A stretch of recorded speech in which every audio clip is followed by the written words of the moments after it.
Selamat malam Bu, nama saya Fendi, NIM saya 3218414, jurusan SI, kelas SIA. Saya kelompok dengan Roni 3218413 dan Leonardo 3218449. Hari ini kita akan mempresentasikan sistem pendukung keputusan menggunakan metode PSI. Yang pertama-tama adalah pengertian. PSI atau Preference Selection Index dikembangkan oleh Mania dan Buck di 2010 untuk memecahkan multi-kriteria pengambilan keputusan atau MCPM.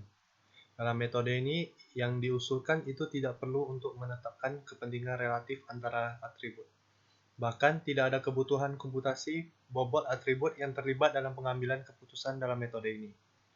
Metode ini berguna bila ada konflik dalam menentukan kepentingan relatif antar atribut. Selanjutnya adalah langkah-langkah prosedur PSI. Ini akan kita jelaskan lebih rinci di dalam contoh-contoh studi kasus. Selanjutnya adalah tabel kriteria penilaian. Ini adalah alternatif untuk kriteria dan tabel rating kecocokan dari setiap alternatif pada setiap kriteria. Pertama, kita akan masuk di langkah pertama prosedur, adalah tentukan masalah. Selanjutnya adalah kedua, merumuskan matriks keputusan. Langkah ini melibatkan konstruksi matriks berdasarkan semua informasi yang tersedia, yang menggambarkan atribut masalah. Selanjutnya lagi adalah merumuskan matriks keputusan. Jika atribut adalah tipe yang menguntungkan, maka nilai yang lebih besar diinginkan yang dapat dinormalisasi sebagai NIZ SIZ per SZ max. Jadi menggunakan nilai yang terbesar. Jika atribut adalah tipe yang tidak menguntungkan, maka nilai yang ambil yang paling kecil. Selanjutnya, setelah mendapatkan hasilnya, kita lanjut ke normalisasikan matriks keputusan. Dan langkah ini berarti nilai dari data normal dari setiap atribut dihitung dengan persamaan berikut. Jadi, setiap kolom ini kita ditambahkan, dijumlahkan totalnya, dan perolehlah dari perhitungan di atas sebagai berikut. Yang keempat adalah menghitung nilai mean dari data telah dinormalisasi. Udah dapat dari data yang tadi kita jumlahkan, kita mencari meannya, yaitu dibagi 5. Dan ini adalah hasil mean yang kita cari dapat. Yang berikutnya adalah menghitung nilai varian preferensi. Ini rumusnya. Yang sebagai contoh 0,78 kurang 1 dipangkat 2. Jadi 0,7 ini adalah hasil dari mean yang kita ketemukan. Dan 1 adalah hasil dari XIZ. Jadi setelah itu kita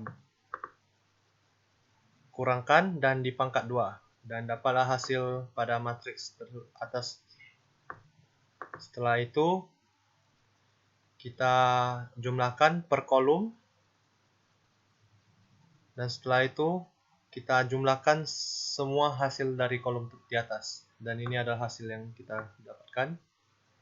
Seterusnya adalah tentukan kriteria bobotnya. WJ sama dengan 0,18 itu adalah hasil per kolom, jumlah total per kolom, dan dibagi oleh total semua matriks. Dan kita dapatlah hasil kriteria bobot. Dan yang terakhir adalah hitung PSI. Ini adalah rumusnya. Contoh dari rumusnya adalah SIZ, atau yang pertama-tama yang hasil udah dinormalisasikan, kita kalikan ke hasil WIZ. Dapatlah total dari semua hasil, dan kita jumlahkan per baris kali ini. Jadi hasil akhir pada matriks adalah segini. Kita masukkan ke hasil akhirnya. dan kita tentukan ranking sesuai dengan hasil PSI-nya. Kesimpulannya, dari penelitian di atas dapat diambil beberapa kesimpulan. Yang pertama adalah metode PSI mampu menghasilkan bobot dalam perhitungan untuk mencari alternatif yang terbaik. Metode PSI mampu membantu dalam menentukan nilai akhir alternatif, kemudian alternatif tertinggi yang akan menjadi solusi. Dan yang terakhir adalah dengan menerapkan metode Preference Selection Index atau PSI, ini dapat mempercepat proses dalam menentukan alternatif dalam pembangunan daerah. Itu saja dari presentasi kami. Terima kasih. Selamat malam.